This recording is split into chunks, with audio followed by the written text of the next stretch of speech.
windy.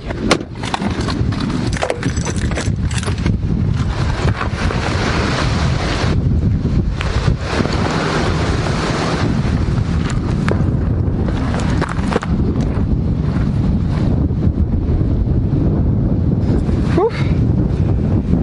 It's cold, windier than I would have liked, but we'll see how we go today. I felt like doing a video, coming out here and doing some photography again. There are kangaroos all over the shop. Hopefully some echidnas too. We'll see how we go. Ooh, and the sun has just come out. Beautiful.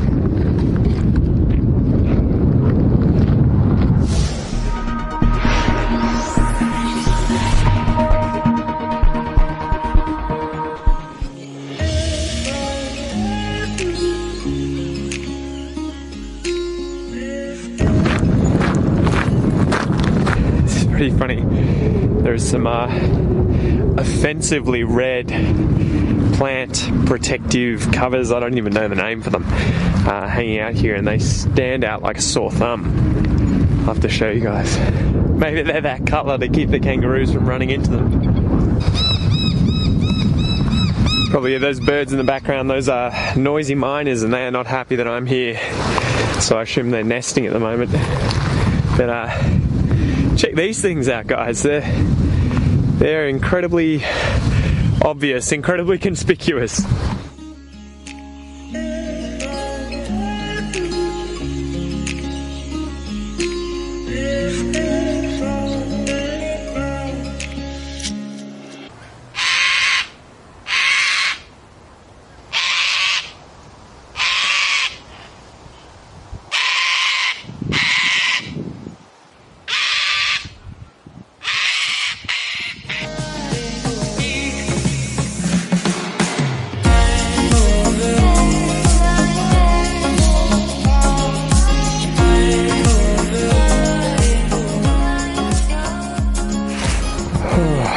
Let's get it started, guys. Got my bag here, down in some kangaroo poo. I don't know if you can see the kangaroos around here, but they're just chilling out here behind me, heading for the night, and I forgot my tripod, so I've had to use this trusty stump and a rock here to stabilize the camera while I have a chat to you about your English. So let me just steady this camera. I'm always getting these questions. How can I speak more confidently? How can I communicate better with people? And I think the biggest change that you can make, guys, the one biggest change that you can make right now without learning vocabulary, without practicing grammar, without doing any of that crap, without practicing, is just to stop giving a crap, okay?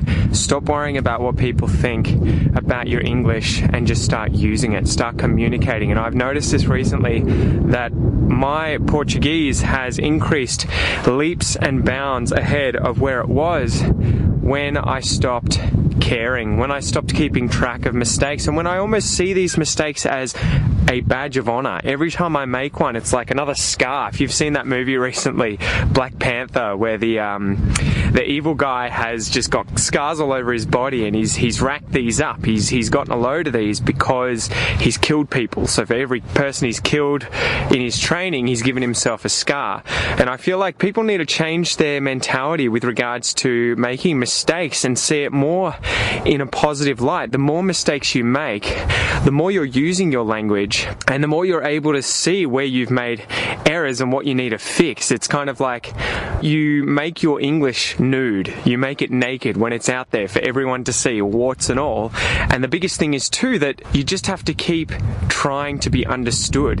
It doesn't matter if you're perfect.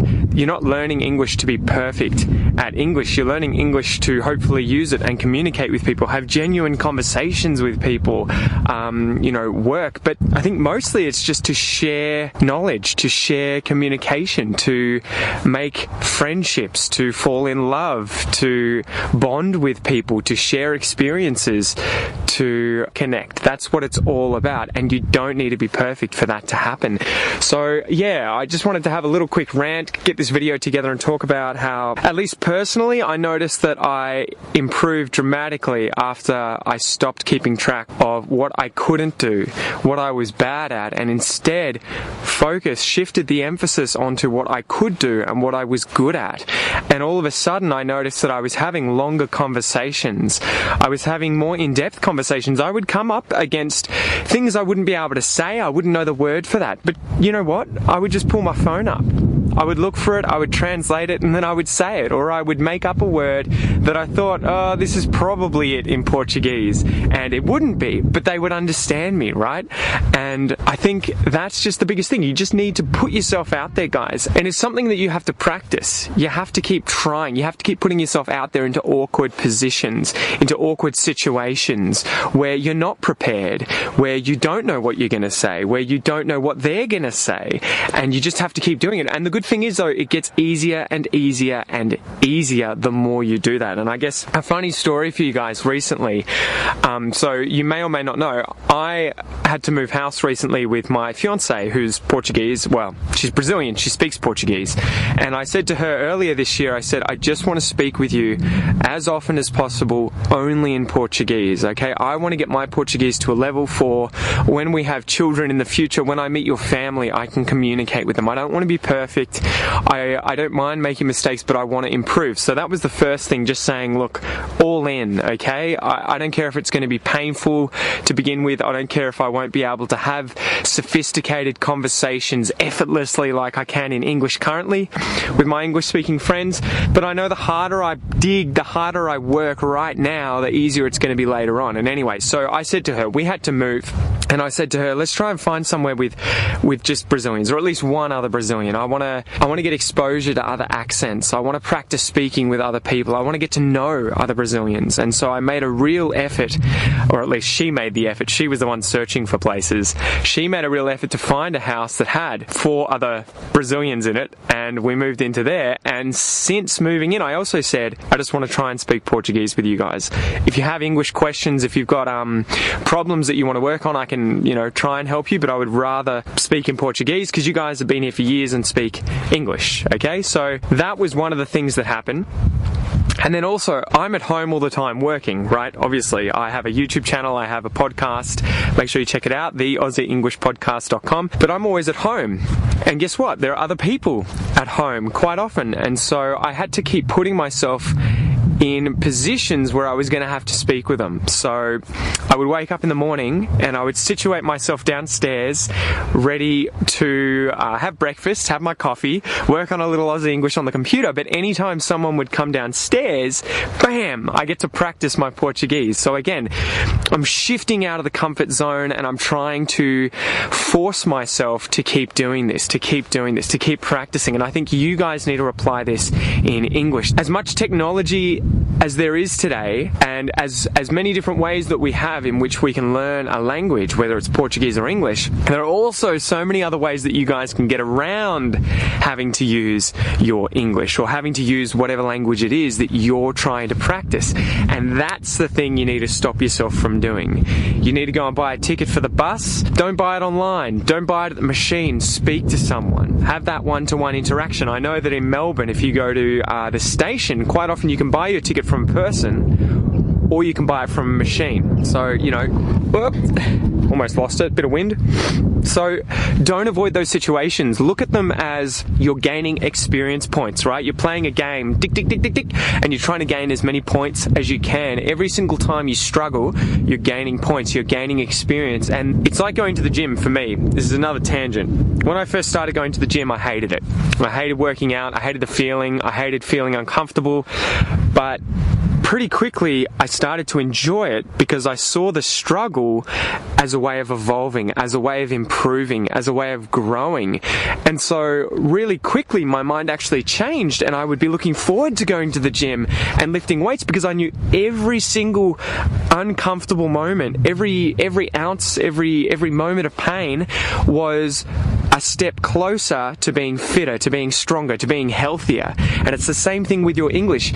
You work on your psychology and you start thinking, every time I make a mistake, every time I'm using my English, every time I'm uncomfortable, that's a step closer to being able to speak confidently, to being near or at native level English. You guys can achieve that. It's just a matter of working your ass off, right? I could become so many things in the world, right? You could become so many things in the world. The thing that's stopping you is procrastination and fear of the uncomfortable. So I think if English is something that you take seriously, if English is something that you really want to get good at, and you want to get good at it fast, and you want to get to an amazing level, start right now. Get off your ass, go talk to someone, go look for an uncomfortable situation where you can say, and you can feel afterwards, you can say to yourself, yes, I've worked on it, I've found a weak point that I need to improve upon, I've found the edges of my comfort zone and I've pushed. I haven't just stayed in there, you know. It's easy to stay on the couch all day and not leave the house if you're needing to find work, but don't get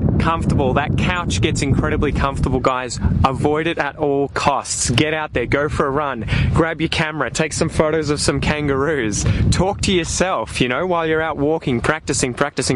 Anyway, that is all I really wanted to say today, guys. It's just keep trying to find the edges of your comfort zone. If you want to be able to maintain that momentum and improve as fast as possible in any sort of endeavor that you're interested in, whether it's English, martial arts, photography, whatever it is, getting fit, you need to find where it is uncomfortable and you need to try pushing past that a little bit more every single day. So with that, guys, I hope that helps. I would love to know what you think.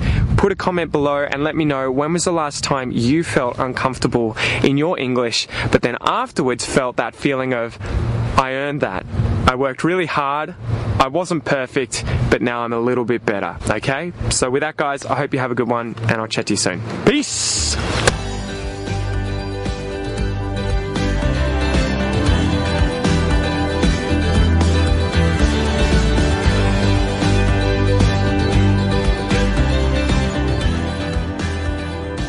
Man, so there's kangaroos all over the shop here, right? So you probably see behind me, there's kangaroos up on the hill here eating. There's kangaroos down in this valley here. They're all sheltering from the wind and keeping warm. And you'll see Canberra behind me here. But there were some really cool wallabies. I'll have to find out what they were. Fortunately, so I was walking up this path here, and you might see, if I can put my finger on it, there were some logs here. And I came up the hill because it drops off a bit as soon as you go over it. And I thought, oh, there's some kangaroos hiding behind this log. I'll try and creep up. And they turned out to be wallabies, man. And these are not common. I haven't seen these. I'm not sure if they are red-tailed wallabies. Pete, look it up. Put a species name on the screen for those interested. But they had a joey. One of them had a joey in its pouch, and it stood in front of me on the path here because I stood still, you know, like this. Well, like this, with the camera in front of my eyes, and got some shots of it. Anyway, thought I would share that with you, and I might see if I can jump down this little valley here and get some more shots of them, because they're bloody quick, man. And you'll see they move completely differently from kangaroos that do the standard boom, boom, boom, boom, boom. These ones are like pew, pew, pew, pew. Exactly like that. Anyway, I'm going to switch lenses and we'll see if we can find some.